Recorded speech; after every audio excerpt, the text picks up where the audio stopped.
नमस्कार दोस्तों, अटल अनुसंधान अकादमी यूट्यूब चैनल में आप सभी का हार्दिक स्वागत है। दोस्तों, सुबह की इस वीडियो में मैं ऐसी सूचनाओं के साथ उपस्थित हूं जो आज के विभिन्न समाचार पत्रों में छाई हुई हैं एवं विद्यार्थी जीवन के लिए बहुत ही महत्वपूर्ण है। तो देखते हैं ऐसी कौन कौन सी सूचनाएं हैं। पहली सूचना एलटी ग्रेड भर्ती प्रक्रिया से जुड़ी हुई है। आप जानते हैं कि कल मंगलवार को एलटी ग्रेड का परिणाम घोषित कर दिया गया था। इसमें सामाजिक विज्ञान का परिणाम घोषित किया गया था। तो इस प्रकार से अब एलटी ग्रेड प्रक्रिया पूरी तरह से समाप्त हो चुकी है। सभी अभ्यर्थियों का अंतिम रूप से चयन हो चुका है। यहाँ पर आप देख रहे हैं, लोक सेवा आयोग ने सहायक अध्यापक प्रशिक्षित स्नातक भर्ती 2018 के सामाजिक विज्ञान विषय के महिला शाखा का परिणाम मंगलवार को घोषित कर दिया है। इस भर्ती में महिला शाखा में 928 पद थे। इन पदों के सापेक्ष 927 पदों पर अभ्यर्थियों को औपबंधिक रूप से चयनित किया गया है। अनारक्षित श्रेणी के एक पद को हाईकोर्ट में दाखिल याचिका के अंतिम निर्णय के अधीन रखते हुए चयन नहीं किया गया है। रेखा कुमारी को पहला स्थान मिला है। रेखा कुमारी ने सामाजिक विज्ञान महिला वर्ग में टॉप किया है। रेणु देवी दूसरे एवं मंजू उपाध्याय तीसरे स्थान पर रही है। बीएड का सत्र 10 दिसंबर से शुरू होगा। प्रदेश के बीएड कॉलेजों में आगामी 10 दिसंबर से नए सत्र की शुरुआत की जाएगी। काउंसलिंग 19 नवंबर से होगी। लखनऊ विश्वविद्यालय ने यह कार्यक्रम तैयार किया है। बीएड की राज्य प्रवेश समन्वयक प्रोफेसर अमिता वाजपेयी ने बताया कि पहले चरण में 19 नवंबर से 9 दिसंबर तक काउंसलिंग होगी।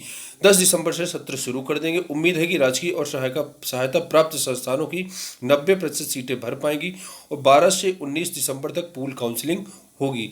अंतिम चरण में 26 से 30 दिसंबर तक सीधे दाखिले होंगे। प्रोफेसर वाजपेयी ने बताया कि करीब 1.20 लाख अभ्यर्थियों के नतीजे अभी फंसे हैं। संबंधित विश्वविद्यालय को पत्र लिखा जा रहा है।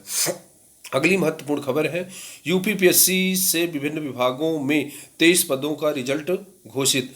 उत्तर प्रदेश लोक सेवा आयोग ने मंगलवार को अलग अलग 23 पदों का रिजल्ट घोषित कर दिया है।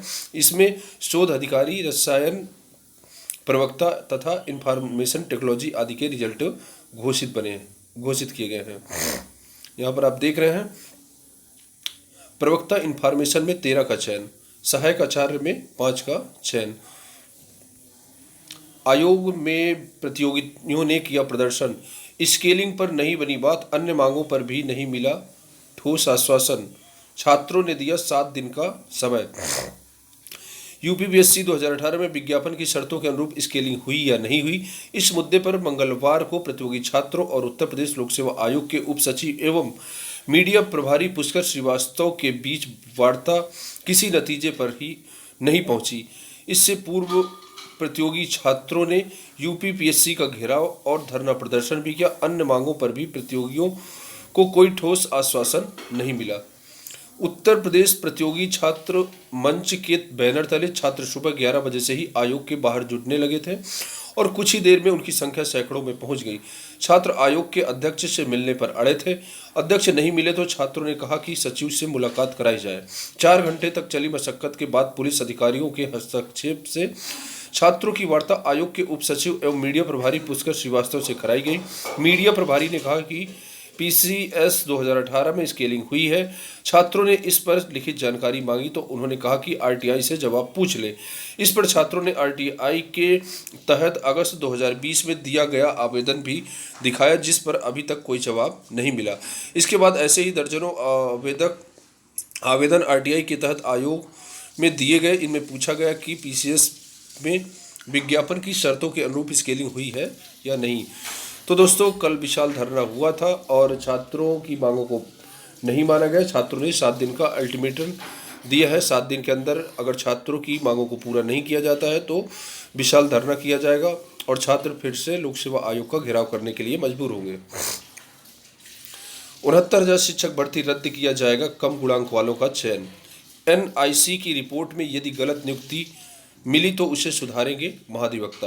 यहाँ पर आप देख रहे हैं, 69,000 सहायक अध्यापक भर्ती में 31,277 पदों पर भर्ती के मामले में प्रदेश सरकार ने कहा कि यदि अधिक गुणांक वाले अभ्यर्थियों की जगह कम गुणांक वाले अभ्यर्थियों का चयन हुआ है तो इसे सुधारा जाएगा और अधिक गुणांक वालों को काउंसलिंग कराकर उनको नियुक्ति दी जाएगी तथा कम गुणांक वालों की नियुक्तियां रद्द की जाएगी। कोर्ट ने प्रकरण की सुनवाई के लिए 17 नवंबर की तिथि नियत की है। कम गुणांक वालों का चयन करेंगे रद्द। 69,000 सहायक अध्यापक भर्ती में 31,277 पदों पर भर्ती के मामले में प्रदेश सरकार ने कहा कि यदि अधिक गुणांक वाले अभ्यर्थियों की जगह कम गुणांक वाले अभ्यर्थियों का चयन हुआ है तो इसे सुधारा जाएगा और अधिक गुणांक वालों को काउंसलिंग कराकर नियुक्ति दी जाएगी तथा कम गुणांक वालों को बाहर किया जाएगा। शिक्षक भर्ती के अभ्यर्थियों ने दिया धरना भूख हड़ताल की चेतावनी। प्रदेश के परिषदीय विद्यालयों में 69,000 सहायक अध्यापक भर्ती में आवेदन की गलती सुधारे बिना 31,277 पदों पर भर्ती से इन पदों के लिए आवेदन करने वाले अभ्यर्थियों की नाराजगी बढ़ती जा रही है। मंगलवार को उन्होंने बेसिक शिक्षा परिषद कार्यालय पर धरना दिया। शिक्षक भर्ती के आवेदकों का कहना है कि कम मेरिट वालों को नौकरी दे दी है, जबकि अधिक मेरिट के बाद भी उनका नाम जिला आवंटन सूची में शामिल नहीं है। शिक्षक चयन पर घेरे में एनआईसी।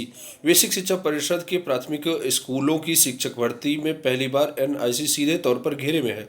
कोर्ट ने 69,000 शिक्षक भर्ती की अंतिम सूची में 31,661 पदों को भरने का आदेश दिया था और शासन ने भी 67,867 अभ्यर्थियों की सूची से जिलावार पद घटाने व चयनित पद करने का निर्देश दिया था। 31,277 पदों की चयन सूची में किसी अभ्यर्थी का जिला नहीं बदला, बल्कि किसी जिले में बहुत कम और कहीं बहुत अधिक अभ्यर्थियों का चयन जरूर हुआ है।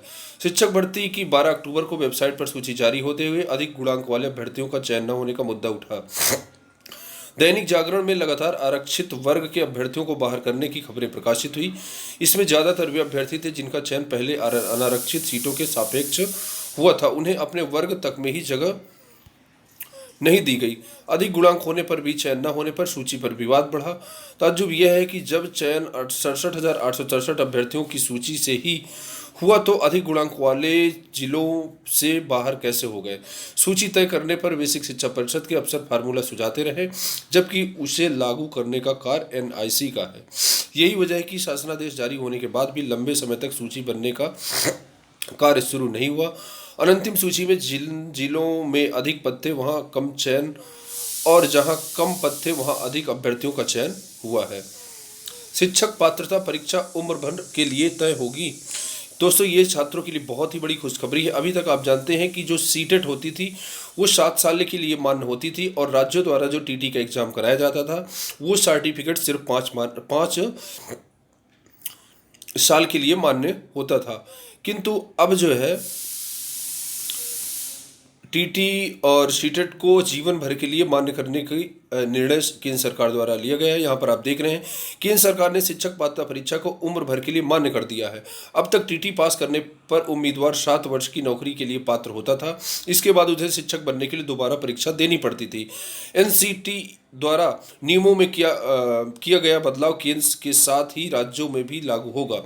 केंद्र और राज्य एनसीटी नियमों में टीटी करवाते थे। केंद्र सरकार के लिए सीबीएसई और राज्य अपनी परीक्षा खुद करवाते थे। National council for teacher education की पिछले दिनों हुई बैठक में नियमों में बदलाव को मंजूरी दी गई है। सरकार इस फैसले का सबसे अधिक लाभ महिलाओं को होगा। दरअसल शादी और बच्चों के चलते वे नौकरी छोड़ देती थी, जब दोबारा आसानी से नौकरी पा सकेंगे। तो इस प्रकार से दोस्तों अब टेट और सीटेट 3 वर्ष और 5 वर्ष के लिए मान्य नहीं होंगे, बल्कि जीवन भर के लिए मान्य होंगे। जिस प्रकार से हाई स्कूल और इंटरमीडिएट के सर्टिफिकेट जीवन भर के लिए मान्य होते हैं, वैसे ही एक बार टेट पास कर लेंगे तो वो सर्टिफिकेट हमेशा हमेशा के लिए मान्य होगा। खुशखबरी, टीटी का वैधता जीवन भर के लिए मान्य होगी। यहाँ पर आप देख रहे हैं 7 साल के बाद दोबारा बैठना पड़ता था परीक्षा में। केंद्र सरकार साल में 2 बार आयोजित करती है परीक्षा। केंद्र सरकार ने शिक्षक बनने के इच्छुक अभ्यर्थियों के हक में महत्वपूर्ण फैसला लिया है। अब उन्हें हर 7 साल में शिक्षक अर्हता परीक्षा पास करने की जरूरत नहीं है, बल्कि एक बार टीटी पास करने पर जीवन भर के लिए मान्य होगी। यह व्यवस्था देश भर में लागू कर दी जाएगी। बहुत बड़ी खबर है दोस्तों ये, और छात्रों के लिए बहुत बड़ी खुशखबरी है। कई बार ऐसा होता था कि कई महिलाएं ऐसी होती थी, छात्राएं ऐसी होती थी कि जो टीटी पास कर लेती थी, किंतु इसके बाद जब वो पारिवारिक जीवन में प्रवेश करती थी इतना पढ़ाई लिखाई नहीं हो पाती थी, किंतु वो पुराना जो टीटी पास करती थी वो इनवैलिड हो जाता था, तो बार बार पास करने में दिक्कत होती थी। अब तो एक बार पास कर लो, हमेशा हमेशा के लिए टीटी मान्य हो जाएगा। शिक्षकों की ऑनलाइन तैनाती प्रक्रिया पर संशय। नए नियुक्त 31,277 शिक्षकों को स्कूल में तैनाती ऑनलाइन दिए जाने पर संशय है। ऑनलाइन तैनाती के लिए बेसिक शिक्षा विभाग को कैबिनेट से प्रस्ताव मंजूर करवाना है, इसमें समय लगना निश्चित है। दूसरी तरफ नवनियुक्त शिक्षक तैनाती के लिए दबाव बना रहे हैं, लिहाजा इस बार पुरानी प्रक्रिया से ही तैनाती दी जा सकती है। यहाँ पर आप देख रहे हैं, हम ऑनलाइन तैनाती देना चाह रहे हैं, लेकिन ज़्यादा समय लगा तो पुरानी प्रक्रिया अपनाएंगे। शिक्षकों को जल्द तैनाती मिलेगी, किसी किस्म का भ्रष्टाचार बर्दाश्त नहीं होगा, केवल उन्हीं स्कूलों में तैनाती होगी जहां पद रिक्त हैं। डॉक्टर सतीश चंद्र द्विवेदी। फिलहाल नहीं खुलेंगे नवोदय व केंद्रीय विद्यालय। नवोदय विद्यालय समिति और केंद्रीय विद्यालय संगठन के स्कूलों के खुलने में देरी होगी। केंद्र सरकार ने 9वीं से 12वीं के लिए इन स्कूलों को खोलने की तैयारी पूरी कर ली है, लेकिन राज्यों की रोक के चलते फिलहाल नहीं खुलेंगे। अधिकतर राज्यों ने स्कूल खोलने पर रोक लगा रखी है। अधिकारी ने बताया कि केंद्र के तहत सभी 650 आवासीय नवोदय विद्यालय और सभी 1228 केंद्रीय विद्यालय को अक्टूबर अंत में पूरी तरह खोलने का फैसला लिया गया था। महानिदेशक से मिलने लखनऊ गए 5 अभ्यर्थी। 31,277 की सूची में नियुक्त अभ्यर्थियों का मांगा ब्यौरा। परिषदीय प्राथमिक स्कूलों में 69,000 शिक्षक भर्ती के आवेदन में त्रुटि संशोधन की मांग को लेकर 5 अभ्यर्थियों का प्रतिनिधिमंडल मंगलवार दोपहर महानिदेशक स्कूली शिक्षा विजय किरण आनंद से मुलाकात करने लखनऊ रवाना हो गया है। फोर्स के दबाव और अफसरों के आश्वासन के बाद सोमवार रात तकरीबन 10:30 बजे अभ्यर्थियों ने धरना समाप्त किया था। मंगलवार सुबह 11 बजे फिर दर्जन महिलाओं समेत बड़ी संख्या में अभ्यर्थी राज्य निदेशालय बेसिक शिक्षा परिषद कार्यालय के बाहर धरने पर बैठ गए। उसके बाद उप सचिव अनिल कुमार ने मौके पर पहुंचकर 5 अभ्यर्थियों को नाम मांगा और उन्हें लखनऊ महानिदेशक से मुलाकात करने के लिए भेज दिया। लिखित परीक्षा में सफल अभ्यर्थियों को इंटरव्यू से रोका। जी हाँ दोस्तों, ये माध्यमिक शिक्षा सेवा चयन बोर्ड की खबर है और बहुत ही महत्वपूर्ण खबर है। यहाँ पर आप देख लीजिए, ऐसे छात्राएं जरूर देख लें जिनका जो है कला वर्ग का इंटरव्यू चल रहा है। टीजीटी कला बालक बालिका वर्ग के लिए अलग अलग अर्हता रखने जाने पर विवाद। उत्तर प्रदेश माध्यमिक शिक्षा सेवा चयन बोर्ड की ओर से इन दिनों प्रशिक्षित स्नातक शिक्षक कला का इंटरव्यू चल रहा है। टीजीटी कला बालक वर्ग की लिखित परीक्षा में सफल होने पर संगीता वर्मा को 20 अक्टूबर को साक्षात्कार के लिए बुलाया गया था। मंगलवार को संगीता चयन बोर्ड पहुंचकर सारी औपचारिकता पूरी करने के बाद जब साक्षात्कार के लिए प्रमाण पत्रों की जांच करवा रही थी तो उन्हें टीजीटी कला बालक वर्ग के लिए निर्धारित अर्हता नहीं होने की बात कहकर साक्षात्कार से वंचित कर दिया गया। चयन बोर्ड की ओर से बताया गया कि उन्होंने इंटरमीडिएट में आलेखन कला में पास किया है। टीजीटी बालक वर्ग के लिए इंटरमीडिएट प्राविधिक कला होना चाहिए।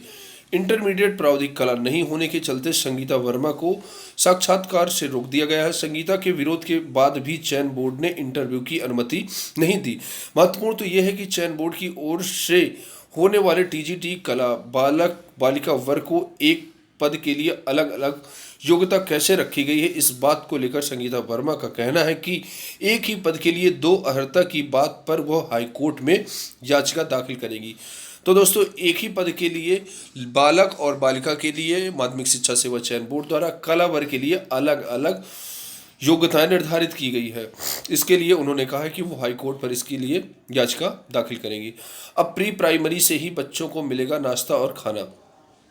योजना को विस्तार देने पर शुरू हुआ काम, राज्यों से मांगे गए सुझाव।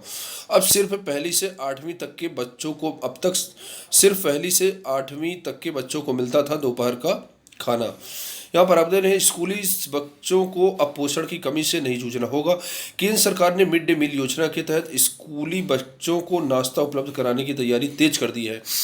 इसके तहत स्कूलों में अब प्री प्राइमरी से ही बच्चों को नाश्ता और खाना मिलेगा। अभी इस योजना में सिर्फ पहली से 8वीं तक के बच्चों को ही शामिल है, जिन्हें सिर्फ दोपहर का भोजन दिया जाता था। अब पूरी योजना की नए सिरे से समीक्षा की जाएगी। 13 विश्वविद्यालय खोलने का प्रस्ताव निरस्त। निजी क्षेत्र में 13 विश्वविद्यालय खोलने के प्रस्ताव को शासन ने निरस्त कर दिया है।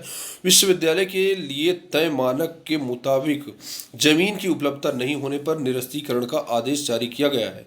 3 अन्य प्रस्तावों को भी निरस्त करने की कार्रवाई चल रही है।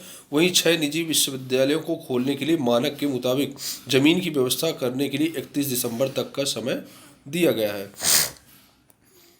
इम्प्रूवमेंट कंपार्टमेंट परीक्षा का परिणाम घोषित। यूपी बोर्ड ने हाई स्कूल एवं इंटरमीडिएट कंपार्टमेंट परीक्षा का परिणाम मंगलवार को घोषित कर दिया है। कोरोना काल में 3 अक्टूबर को कराई गई परीक्षा परिणाम रिकॉर्ड 17 दिन में जारी कर दिया गया। सचिव दिव्यकांत शुक्ल ने बताया कि हाई स्कूल इम्प्रूवमेंट के लिए पंजीकृत 15,639 में से 14,241 पास हैं। बालक व बालिका पास का प्रतिशत 99.96 एवं 99.989 रहा है। नवंबर से शुरू हो सकते हैं MBBS के प्रैक्टिकल। चिकित्सा शिक्षा के अपर मुख्य सचिव ने वीडियो कॉन्फ्रेंसिंग। कोरोना कमजोर पड़ा लेकिन स्वास्थ्य सेवाएं रखें दुरुस्त। चिकित्सा शिक्षा के अपर मुख्य सचिव रजनीश दुबे ने मंगलवार को शाम वीडियो कॉन्फ्रेंसिंग से स्वास्थ्य अधिकारियों से बातचीत की। उन्होंने मोतीलाल नेहरू मेडिकल कॉलेज में MBBS प्रथम वर्ष की प्रैक्टिकल कक्षाएं नवंबर से शुरू करने की संकेत दिए हैं। एम्बुलेंस सेवाओं में 1100 कर्मचारियों की तैनाती शीघ्र। प्रदेश में संचालित 102, 108 और ALS एम्बुलेंस सेवाओं को करीब 1100 प्रशिक्षित का चयन शीघ्र ही किया जाएगा। आयुष्मान योजना से 2 करोड़ और परिवार जुड़ेंगे। जी हाँ दोस्तों, ये एक बहुत ही महत्वपूर्ण खबर है। यहाँ पर आप देख रहे हैं प्रदेश सरकार जल्द ही गरीबी रेखा से नीचे रहने वाले हर परिवार को आयुष्मान भारत और मुख्यमंत्री जन आरोग्य योजना से जोड़ेगी। मुख्यमंत्री योगी आदित्यनाथ ने अधिकारियों को इस संबंध में कार्य योजना बनाकर तुरंत लागू करने के निर्देश दिए हैं। प्रदेश में लगभग 2 करोड़ परिवार ऐसे हैं जो कि आयुष्मान भारत योजना से लाभान्वित नहीं हो रहे। ऐसे लोगों को लाभान्वित किया जाएगा। यहाँ पर आप देख रहे हैं मिशन शक्ति आप जान रहे हैं कि महिलाओं की सुरक्षा एवं सम्मान के लिए चलाया जा रहा आंदोलन है एक प्रकार का। मिशन शक्ति 24 घंटे में 23 को उम्र कैद।